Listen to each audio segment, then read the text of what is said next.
go ahead and get started here. We are going to record the webinar tonight so that it can be shared with others later. But I'll go ahead and get us started. If we haven't met before, my name is Bria Vanswell. I'm one of our admissions counselors here. A lot of you probably know me because I work with the local students here in the Spokane-Meade area. But I am joined tonight by two people, Abigail Hopkins, who helps with our operations team, and Dr. Jake Rapp, who's our director of advising. And he'll mostly be running the show tonight. But just a couple housekeeping things before we get started. You will notice, hopefully at the bottom of your screen, a Q&A button. If you don't see it along the bottom panel, go ahead and click that more, three little dots with a circle, and you should see that Q&A button there. As you guys have questions throughout, please go ahead and put those questions in the Q&A rather than in the chat. It's nice to have everything just in one area to keep it organized. And we'll kind of do a combination of answering some questions in the Q&A. Abigail and I will throughout the talk that Jake is giving. And then we'll have some time for some live Q&A at the end as well. So with that, I will turn it over to Dr. Rapp. Thanks, Bria, and good evening to all of you. Good afternoon, wherever we find you. I'm really glad to be with you this evening as part of this process of welcoming you to North Spokane at some point in the next few weeks. So as Bria said, and as you can see there on the screen, my name is Jake Rapp. I am the Director of Academic Advising and Retention Strategy here at Whitworth University. I have been a Spanish professor here at Whitworth since 2015. And now I spend most of my time thinking about advising undergraduate students. And one of my responsibilities is coordinating the registration process for incoming students. And so that's why I'm here with you tonight. I asked and they said that they wanted this talk in English and not in Spanish. So any of you that were hoping that this would be bilingual, I apologize. I'm only permitted to speak English this evening. So tonight, what we're going to cover are several of these topics. They're kind of sub things along the way. I'll do my best to keep us moving, keep it as interesting as possible, give us plenty of time for questions at the end. But kind of an overview of how we approached registration, some of our criteria as we're building those things, give you a good sense of the general education requirements that are coming. Students, this is a really good kind of step forward to becoming a Whitworth student. So I'm glad to be able to share that with you tonight. And we'll also be able to share with you some action items for the next couple of weeks. So we're excited to share all of that with you. So when it comes to registering incoming students, there are these two big pockets of information, right? So the most important is coming from you all, the students. And so we asked you in May to submit the academic interest survey. And in that document, right, in that piece of information that you gave us, there is data in there about what it is that you have done as a student, right? Your experiences and what you're hoping to do, your interests, right? So your experiences and your interests are very much involved with how it is that we're building your schedule. And we match that with information we have from our academic programs, you'll see in the circle below, where they have recommended courses for incoming students, often for all incoming students, but sometimes first-year students are best here, transfer students at a certain level are best here. And so we take all of that together and give it to a group of experts that help build your schedule. And when we say experts, we're talking about academic leaders on our campus, deans, associate deans, current department chairs, former department chairs, folks that know the Whitworth system. And so we gathered in a room last week and did the vast majority of the registration.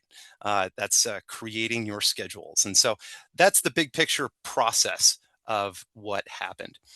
Now, here it's important to remark that related to your experience is documenting credits that you've achieved coming in. And so we'll talk about that as transfer credit, which includes college credit as well as test credit, right?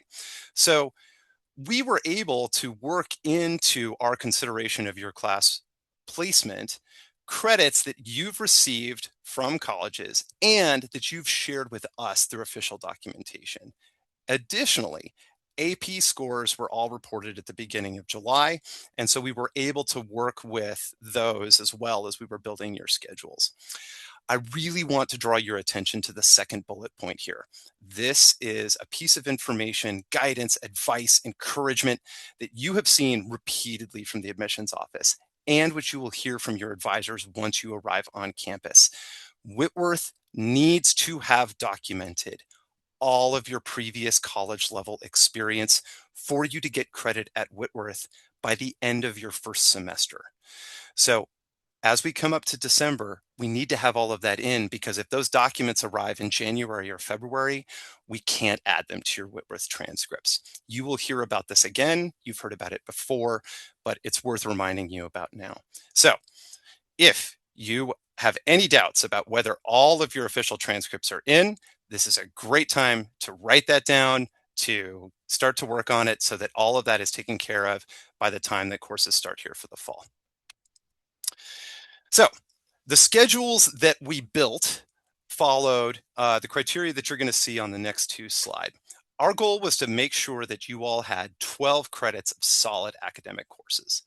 And for many of you, we know about athletic activities, music, scholarships, honors, commitments that you have related to courses that we were also able to add to your schedule.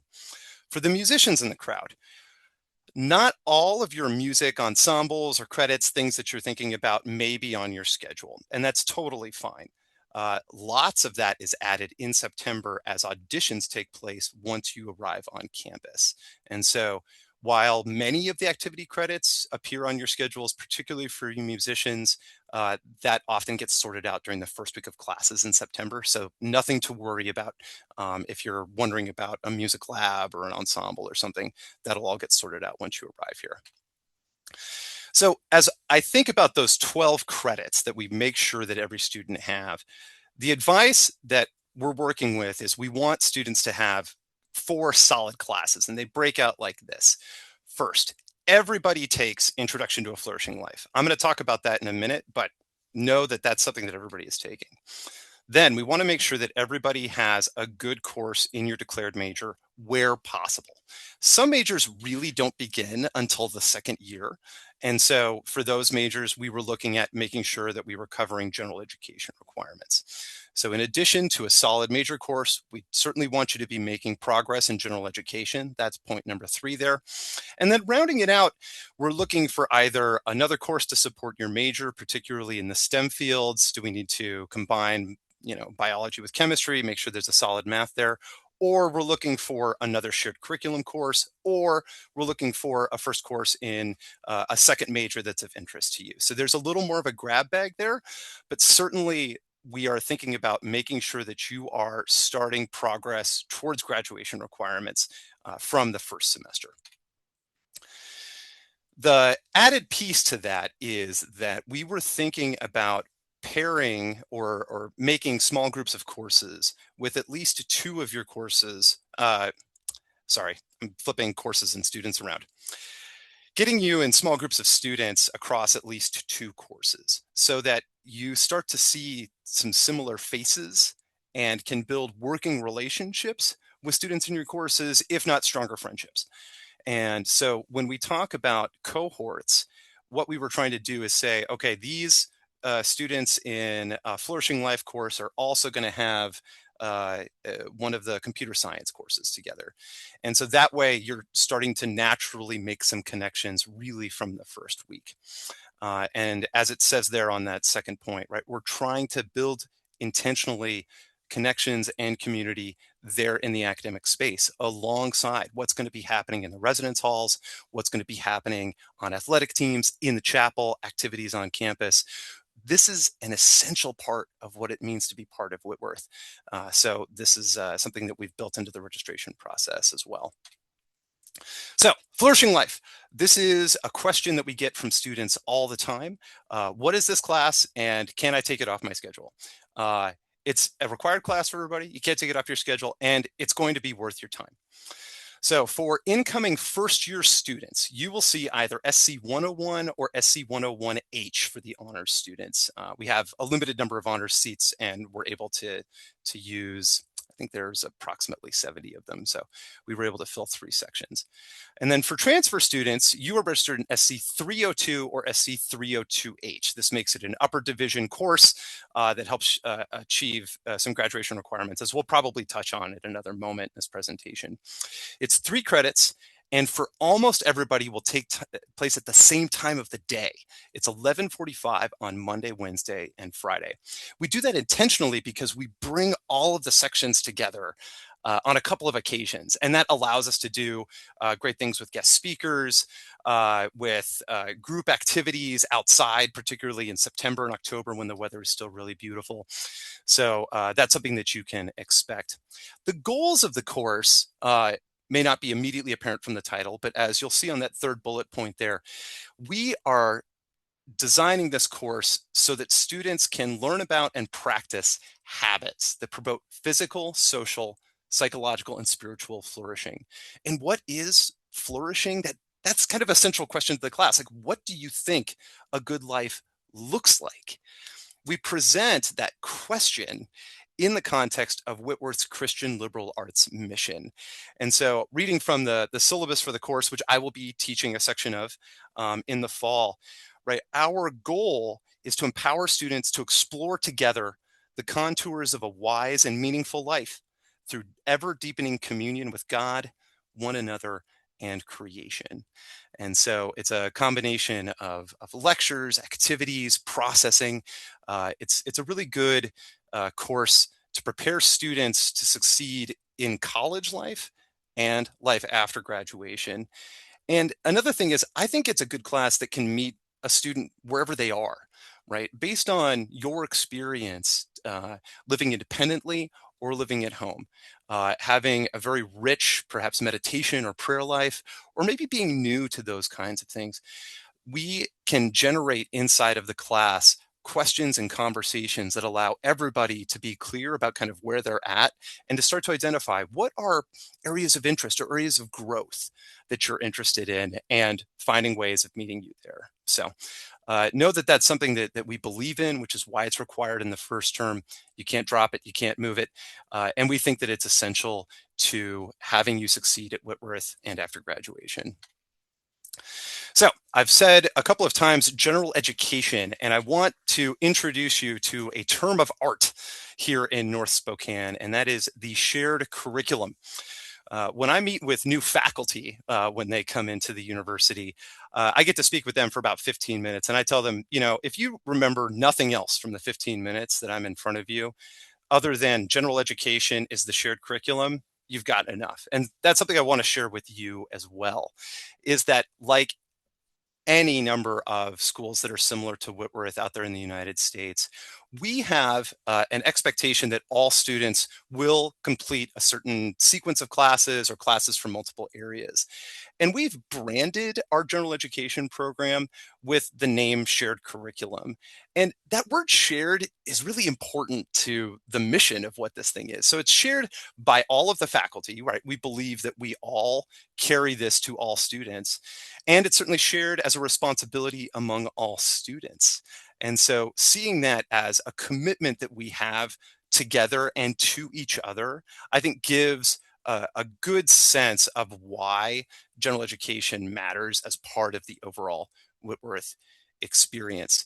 So to give you a visual on what this looks like and what those expectations are, this is a diagram that we share with students that has been used in advising that tracks multiple areas of activity in a liberal arts university that we think are essential for all students. So on the left-hand side there, praxis, that's a Greek word that means practice.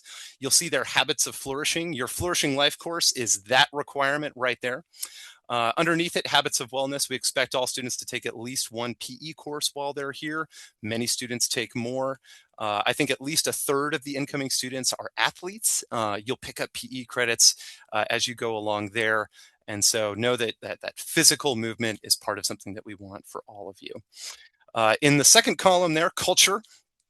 We have courses in literature and storytelling, historical analysis, as well as world languages and or cultural competency, right? So there are courses in French and Spanish that satisfy this, but also courses in our sociology program and in other areas that speak to cultural competency as an essential skill, understanding, curiosity that students should have by the time that they graduate.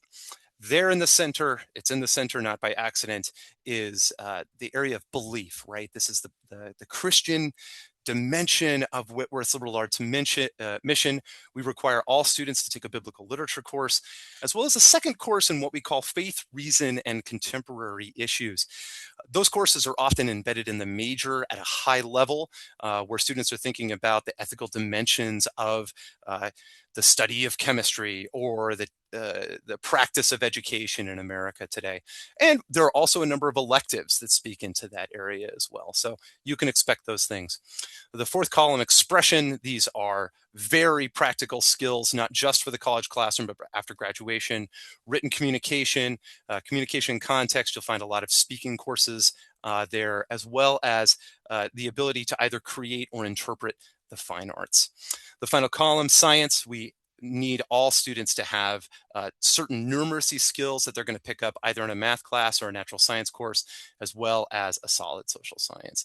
You take all of that together, it's about 34 credits. So 11 3-credit courses, one credit PE class. There's a couple math classes that are 4 credits, kind of around the edges, but you can count on 34 credits getting you to complete your general education requirements, the shared curriculum here at Whitworth. And so hopefully on your schedule, you're seeing, that class probably fits here. I see how that's going to help me move me towards graduation.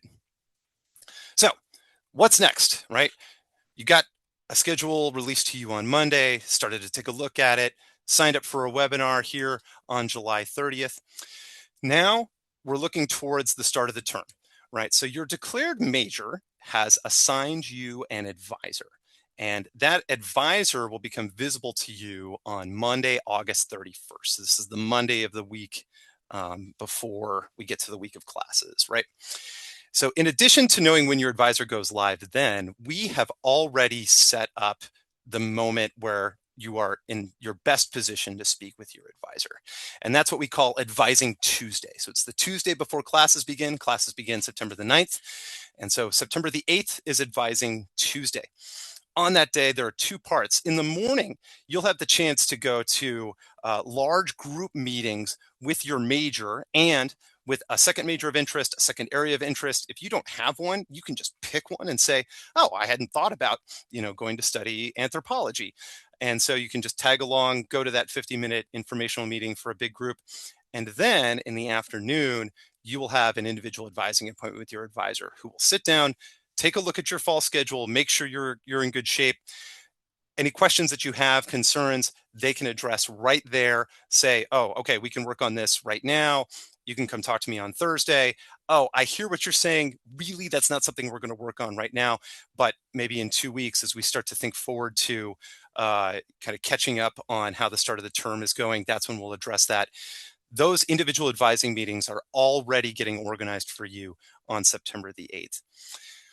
As we head forward to that, you will not have the ability to add or drop classes until you are cleared by your advisor. And the simple reason for that is that your interests and experiences are best articulated by you. The expectations for the program are best expressed by your advisor. And so in conversation between the two of you, you can find the matches, you can find the opportunities and work forward from there. So that's why we have the system set up in the way that it is. So that goes to a very natural question, one that I have certainly seen. I know that the admissions counselors have as well. Can you change your schedule? Really, you're going to wait until Advising Tuesday. If there are some urgent questions, or if you've completely changed your major, I have seen several of these, you can contact this email address that goes to me, advising@whitworth.edu. I will answer questions as I can. If schedule changes need to take place, I will go evaluate them and let you know when they're complete. But really, many of the questions that I have seen from students that admissions has seen are best addressed with your advisor once you arrive on campus. A note here that as we were preparing this presentation, we thought would be useful. It may be the case that on self-service, you have already seen one or two of these red boxes. And these are what we call holds. At no point will you be able to register for anything, either now at the start of the term or in October, until these holds are cleared. You'll see the first one, advisor clearance must be obtained. Please see your academic advisor. We were just talking about that. Your advisor needs to clear you in order for any changes to take place. The second one is one that appears for all students and can sometimes kind of sneak up on you. But again, those of you that are on the webinar, we can give you a foot forward on that. Please confirm your phone information under the user profile. I'm pretty sure this happens annually, if not every semester. And what you can do is you can click on that yellow box there at the top, or on actually I think it's the person icon there. You'll see in your profile it's like user information, and you just need to verify that your phone number is there. Students, special note to you, please make sure it is your phone number and not one that was perhaps used for your household, for a parent when you filled out your application. This is used by the university to get in touch with you. And so it's important that we have all of that up to date, which is why we set it as a hold with some frequencies, just so that we're able to get in touch with you when that's necessary. All right, so now we're to a couple of the action items related to this as we move towards the start of the fall term. Books and supplies. I know this is on a lot of your minds, particularly as you start to look at your schedules. So as you'll see there at the top, admissions will send an email with detailed instructions, certainly that come through the Whitworth bookstore, but you can work with the campus store or with any other seller. Based on the information that you have available about your classes. And on the next slide, we'll show you the Find Textbooks tool. There's a nice QR code. You're going to receive that in the email as well. But I want to draw your attention to the fourth bullet point there. If you see a note that course materials are not finalized, like maybe there's no information about a Spanish course, right, that you're taking, it may be the case that there are required materials, but they're free, right? We're tracking all of that stuff through materials that are available through the library or through free resources that are online. Or it may be the case that you will need them, but you don't need them at the start of the term. So speaking from faculty experience, I taught a course in English last year on the border. I didn't submit any required texts, but what I told students on the first day was, we're going to read this popular trade nonfiction book in October. You've got 4 weeks to track this down from any seller, but it wasn't something that I had finalized by this moment in August. And so know that your instructors are approaching this with a professional attitude. If they know that they've got materials that you need day one that you're going to buy, count on it being there in the materials that you're going to see from admissions, that you're going to see on the Whitworth Campus Store website. And as you arrive in classes that first day or that during that first week, be attentive. What does the instructor say? What's going to be required? Where do you access it? And just plan on being attentive to that kind of orienting expectation as you arrive. This is part of that email that's going to go out. There's the QR code here, I think is live. Bria, that's going to send us to the Whitworth Campus Store. Is that correct? Does that sound right? Might be a better question for Abby, actually. Do you know Okay. when that's going out? I'm not sure when it's going out, probably in the next couple weeks, but the QR code should be live, yeah. Great. Well, thank you. I spoke quickly and enthusiastically for about 20 minutes, so I'm glad to be able to share all of this information with you. Again, I'm so glad that you're here, thinking carefully about your schedules, plans for the fall, plans for graduation. Know that we are here to deliver the Whitworth mission, right? We have this Christian liberal arts mission of preparing students to go out into the world to honor God, follow Christ, and serve humanity. And that's starting now. So so glad that you're here. Looking forward to the questions.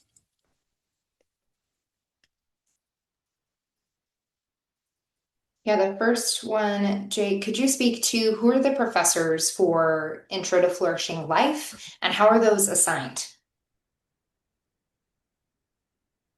maybe after you get some water. I apologize for the dead air. What a great question. So the course coordinators for the course are a professor from our psychology program. She's a Whitworth grad, longtime experience in counseling, very enthusiastic, Joelle Zier, as well as a professor in our theology program, Dr. Josh Lime. And together they have built this course based on years of experience, their scholarly interests. And then instructors are recruited from across campus. Almost every department is represented. And so for the most part, students were randomly assigned to sections. We did take care to try to not have you in a section taught by a professor from your program. You're going to run into those professors later on. And so doing our best to say, all right, you're a health science student. Let's make sure that you're taking a course from one of our music professors as we go along. So know that that was how we approached that registration.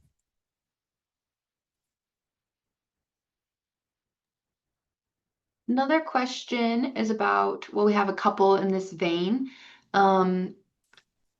With students coming in with an AA degree, how does that affect the shared curriculum requirements?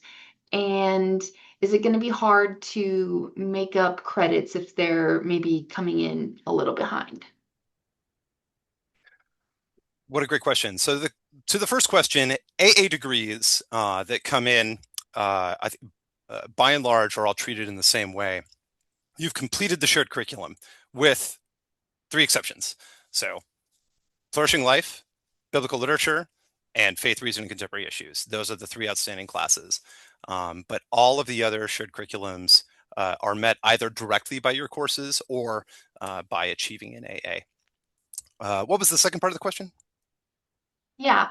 If the student feels that they're maybe behind in their program, how easy is it to make up the courses? Like if they feel maybe they have a light load this semester or something.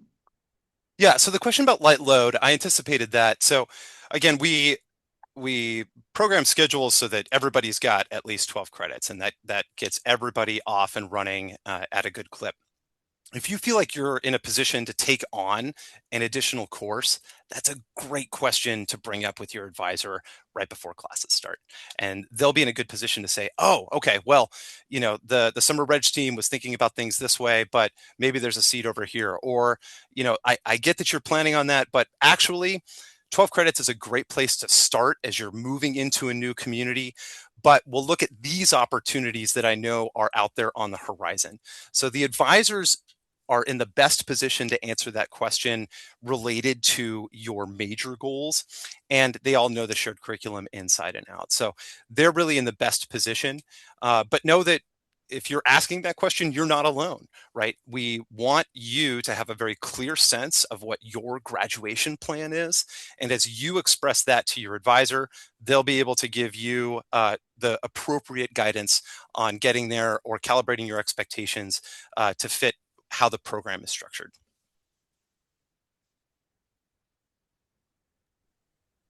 Great, thank you. Can you speak to, and you may have already said this earlier, but can you remind us how many sections of Flourishing Life there are? Ooh, I think when all is told, like 18, 20, maybe 20, maybe upwards of 20.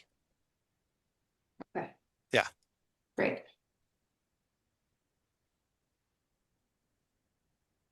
Let's see. Do you have advice for students who have jobs, potentially off-campus jobs, and are worried about fitting in classes and managing their schedule as well?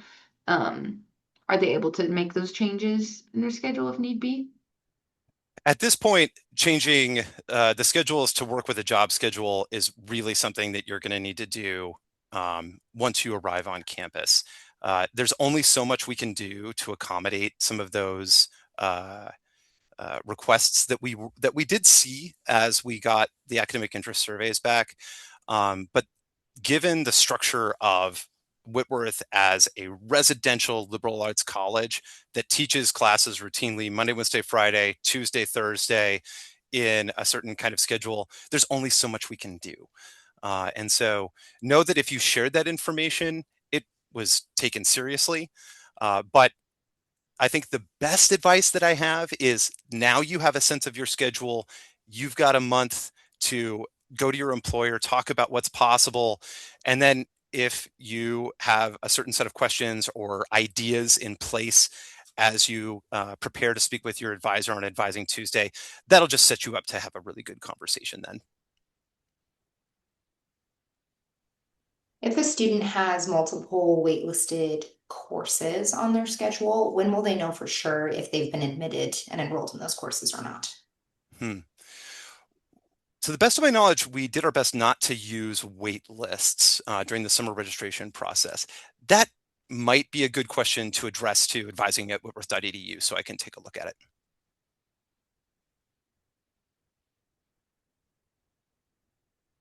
There is a question about accessing self-service and if Mhm. that's the same as Pirate Port. I'll just go ahead and answer that. You can access self-service through Pirate Port. They're connected, they're not the same. Self-service will have information about your classes, your schedule, financial aid, that kind of thing. If you get a job on campus, self-service is where you'll fill out your time card. Um, Pirate Port has more applications, including self-service, so they're linked, but they're not the same. Yeah, it makes me think of Wreck-It Ralph, right? So Pirate Port is the lobby behind all of the video games, right? And then, self-service is one of the video game consoles where you're going to do some activity, but there are other applications, including Canvas, which is the learning management system that we use on campus. I think those are probably the two most important applications for students. Anything else on Pirate Port that you would flag? Email. There's announcements. There's Hmm. some, yeah, Hmm. there's helpful information there for sure. Agreed. Yeah. Yeah. Jake, can you talk a little bit about how students will create their schedule in for future terms? And will advisors help them know what they're needing to take to be on track? Absolutely. And it's a good and important question. So, like a lot of liberal arts schools, we have this registration process during the summer where we are enrolling all of you. But once you're on campus, your academic future is yours. And that's something that's important to Whitworth missionally, right? We want to prepare you to make good decisions, to be able to advocate for yourself. And so students build their schedule semester to semester based on a graduation plan that you're coming up in consultation with your advisor. As we were just talking about, self-service is an incredible tool to do this, and you'll learn how to manipulate it once you get to campus if you haven't already started playing with it and figured out some of those pieces. But as we get to October, you will start hearing from your advisor, from your major department. All right, guess what? Registration clearance is coming. And so we need to know how it is that you're thinking about the next semester schedule. It may be the case, these are our recommendations, or it may be the case, I need you to come to an advising appointment and I want you to bring 8 classes that you think are good possibilities, and we'll rank them and we'll start to talk through that. But from here on out, students are responsible for pushing the buttons to say, I want to register for these classes.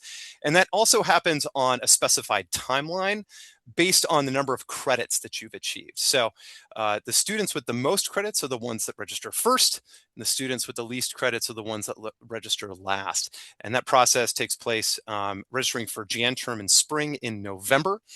And then as we get to next spring, preparing for next fall, that process will take place in April.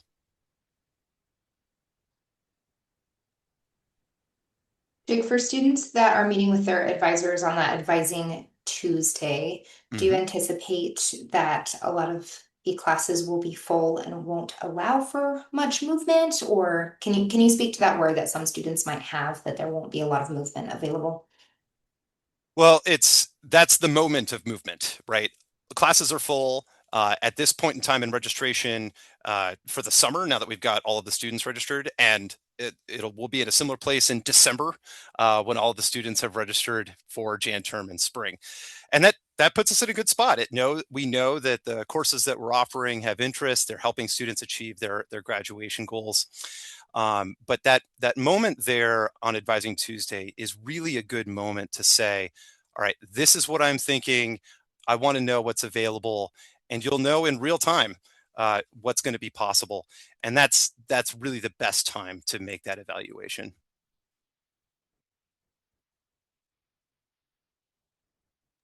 Absolutely. Thank you. I'm seeing a few questions come through related to on-campus jobs and student employment, so I can go ahead and tackle some of that.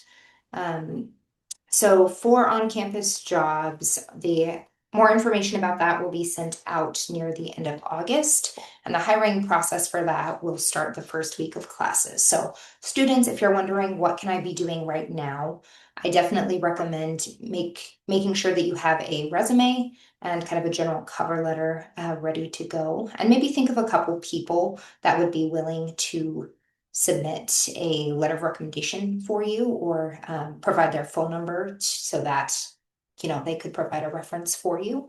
Those are great things to be working on now, but I believe near the end of August, and Abby, correct me if I'm wrong on that, but we should be sending an email out to you guys called the Student Employment Guide that talks about how to join our platform Handshake, everything you guys need to do in order to start applying for those jobs that first week of classes.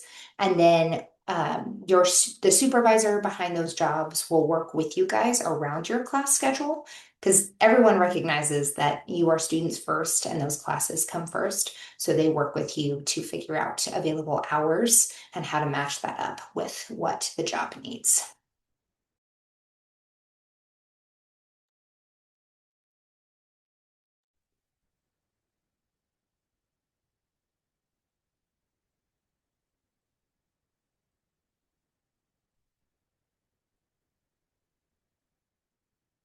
There's a question about business majors. Are they a group that doesn't have major courses scheduled in the first year?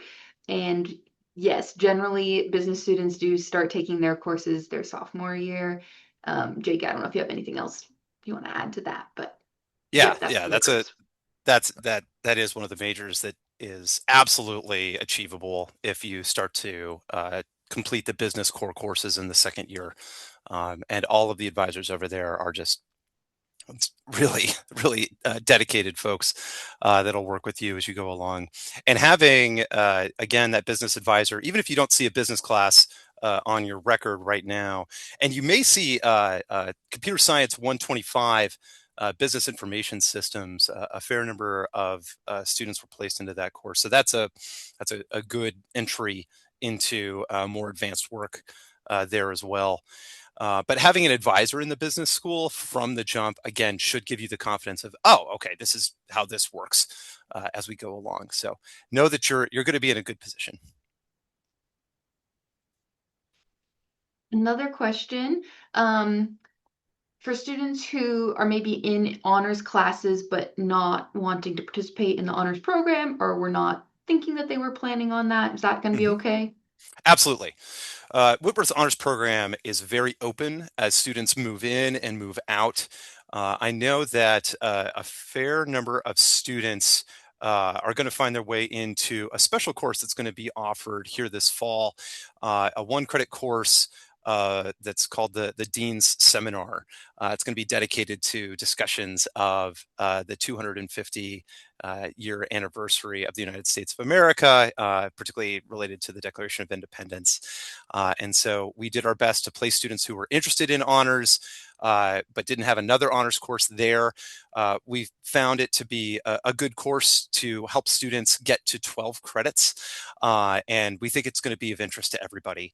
And so I think that that's going to be a good experience for anybody that sees it there on your schedule. And know that when you get to campus, you're going to get a fair amount of communication from the honors program if you've been identified as honors. And if as you go along, you're like, I'm interested in that class, it's tagged for honors, you don't need to consider it to be closed to you. Honors doesn't necessarily mean more work or harder work. The honors program here at Whitworth is very much dedicated to finding ways of applying work in the classroom to work in the world. And so there's a certain kind of design element, project element that comes out in those courses. So know that the Whitworth Honors Program is a very open program on our campus.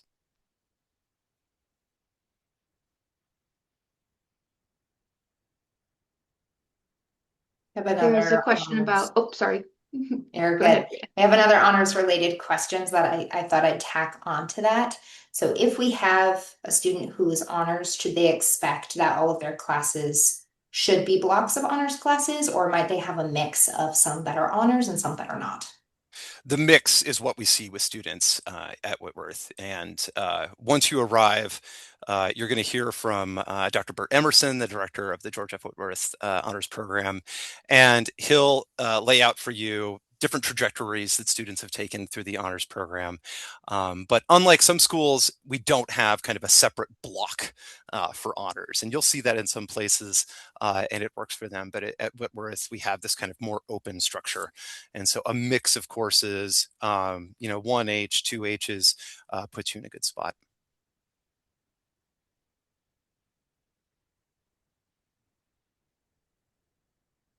Is it normal to not have any gen ed? There's a student who has pretty much all courses for their major? Yes, that is also common as we think about the schedules, and that depends on the major. But if a student has a specific question, I'm happy to take that to advising@whitworth.edu, and I can offer some assurance, but that wouldn't surprise me.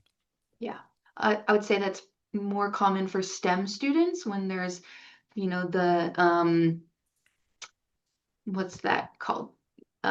Order you have to take your classes in. So we tend to get you in everything you need, right, pretty much right away to be on track for those. Mm-hmm.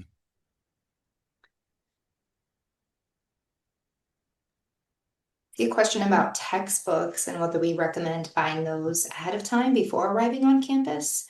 As an alum, I would say yes, it's nice to have them ahead of time to show up feeling prepared for those first few classes. And some professors, assign things a little bit differently, whereas they might say, hey, I need you to do this short reading before class, and they'll put an announcement out on campus about that. Whereas others might just say, hey, show up to class, we're going to go over the syllabus together, and that's pretty much what we're going to focus on today. But I think being prepared is always the preference. And I don't know if Abby or Dr. Rapp has anything to offer to add on to that, but that's what I would say. Yeah, I throw up the 100 emoji. Good job. Yeah. Thank you. I definitely, if I knew the books in advance, I would try to purchase them. There's also Whitworth Textbook Exchange on our Facebook page. So sometimes you can have arrangements to buy a used book from a student on campus, and then pick it up when you get here.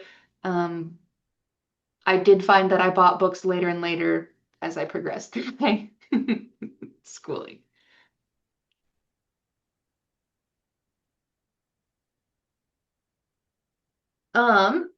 Looks like a couple people are asking about credits.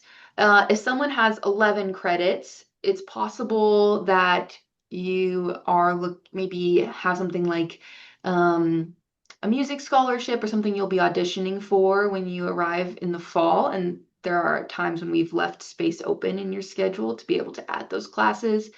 If that's not the case, again, feel free to email advising@whitworth.edu. We'll take a look at that.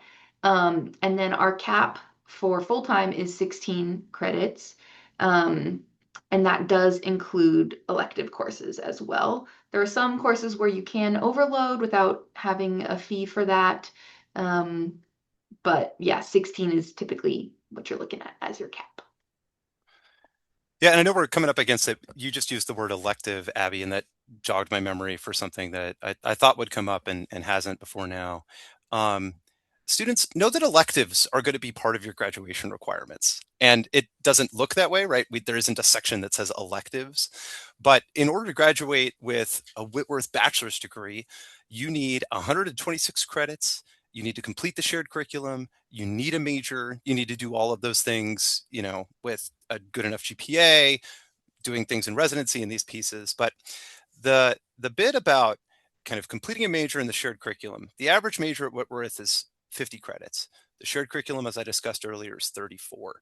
That leaves 42 credits of elective possibility, right? And that might be just kind of a smorgasbord all over the place as you go through your 4 years. It may be the case that you're picking up a second major or a minor along the way, but electives are not bad.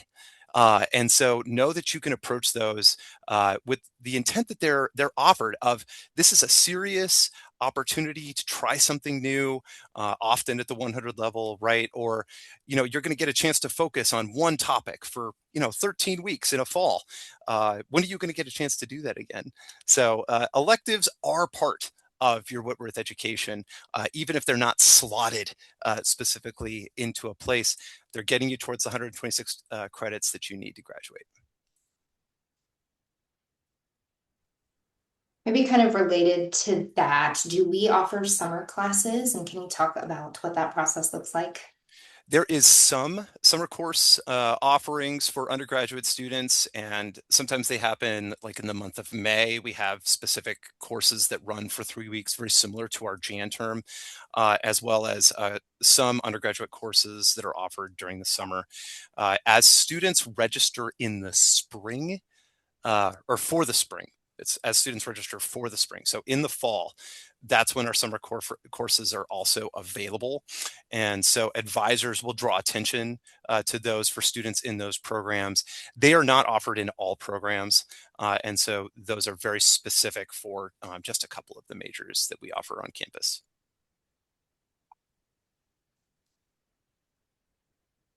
Yeah, another class related question. If a student has on their schedule something that they've already taken before in high school, do you recommend that they email you at that advising email address or wait until Advising Tuesday to address that? That's something we probably want to address first. It's a good sign if you're seeing it there that we don't have the official documentation. So that's where I would start is, can you double check to see, do we have an official university transcript? And that's worth mentioning, right? A lot of you are coming out of high school, maybe have taken college in the classroom. To get university level credit, we need a university transcript. And so if you took courses through Eastern Washington, Central Washington, or perhaps other places, it's important to request that transcript officially from the university to be sent to Whitworth. When that arrives, as it's entered into your record, it will trigger a message to me to say, hey, student already has credit for Psychology 101. Let's find something else for them. That's an issue that I have actually worked on at least 10 cases of this week. So if you think that you've got credit, but you see it on your schedule, that's a good sign that we don't see it. But if you think we should see it, then reach out to your admissions counselor, reach out to me, and we'll see what we can do.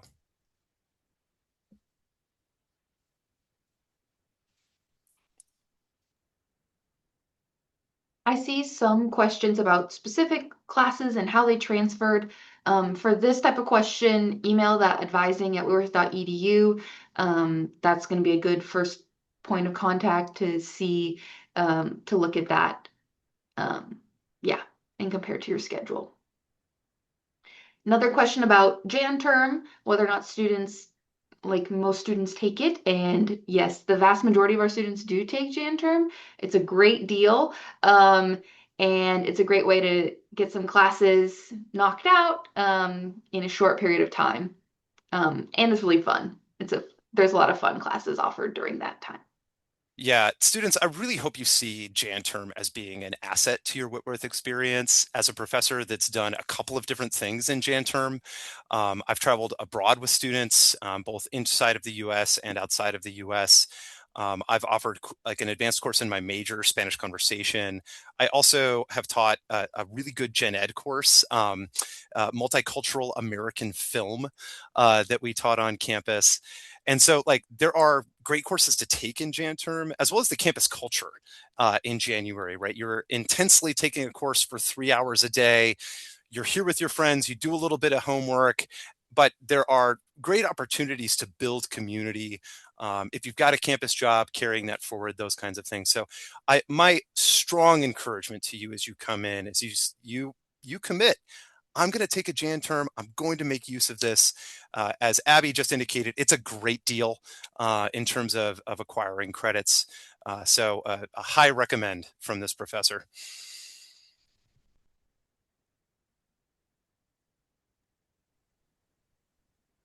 For some classes, I think particularly of our science labs, there are specific things required, like different calculators or goggles. Um, do students need to purchase the ones that are advertised on the bookstore list specifically, or can they get things that are similar? Can you speak to that? So, not being one of the science professors, I don't want to speak overly confidently, but the instructions that are given are the instructions given.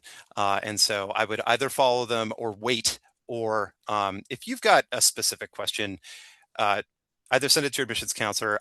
I'll take that at advising at Whitworth.edu and see if I could chase that down for you.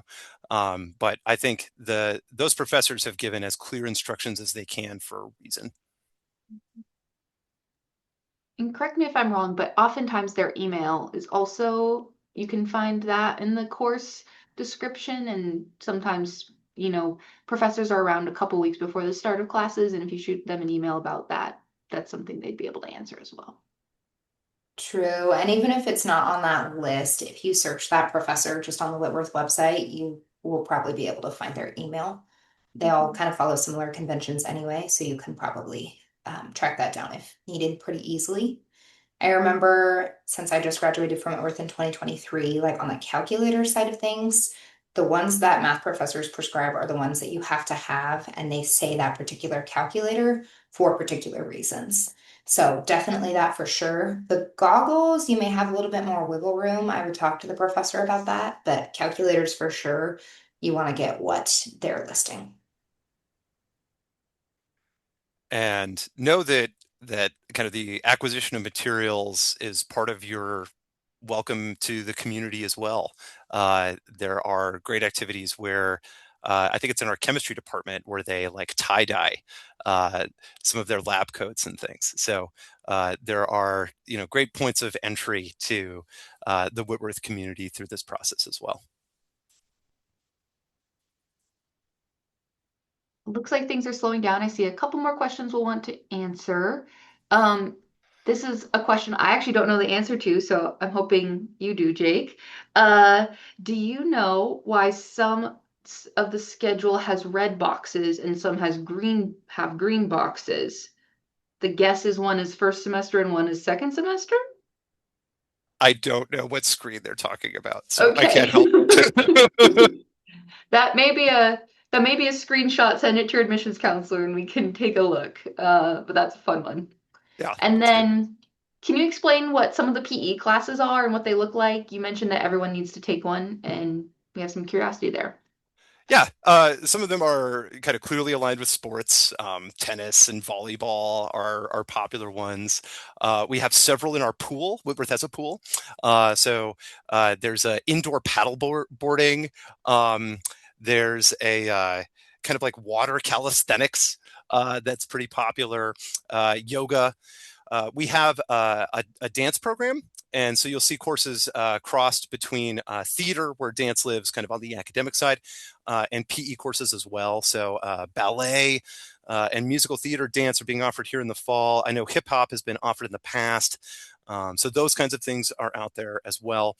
And of course, we've got a good steady stream of like jogging, weightlifting, and then there's a course on like personalized fitness programs, and that's you're kind of build your own thing over the course of a semester. So there are several opportunities for the athletes in the room. You were pre-programmed into a number of PE 128.3 or PE 128, and then the numbers kind of correspond with teams, so that you're getting credit for the conditioning that's happening in your off season. During your on season, you'll be registered for a course with the prefix ATH. So those are things that you'll see down the line, and hopefully you'll get good guidance from your coaches, from the more experienced students on your team. This is what you should see on your schedule. If there's a difference, make sure you're talking about it with your advisor. Again, those people are just closer to that experience, and so make a practice of asking questions and getting that connection there inside of those communities.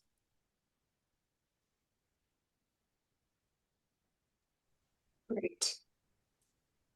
So we have a question about Jan term and kind of study abroad opportunities. As someone who studied abroad for 4 months, I could probably take this one, and then Jake can fill in around that. One of my favorite things about Whitworth is just how expansive the study away and study abroad opportunities are, whether you're going just out of state or out of country. The nice thing, though, is that your financial aid transfers over and kind of covers study abroad costs. You might have external costs that you need to pay, though, like a plane ticket, a student visa, kind of some of those normal expenses you might expect on top of what you're already paying for tuition and paying that $385 Jan term fee. So each program is going to vary a little bit. I think often programs that are out of state tend to be maybe 1 to 3,000 on average is what I've heard before, whereas programs that are like a 4 month international experience are going to be a little more expensive, maybe in the 5 to 8 range. And Abby, Jake, let me know if you have other ideas on that, but I think that's what I remember when I last connected with Nick in our study abroad programs. Yeah, it's been a while since I've built a budget for one of these. But to those that are here on the call, have an interest, the thing that I tell all incoming students with whom I speak, and whether that's at one of the honors scholarship weekends or folks that I meet on a Why Whitworth day, it is, I hope that you study away or study abroad during your time in college.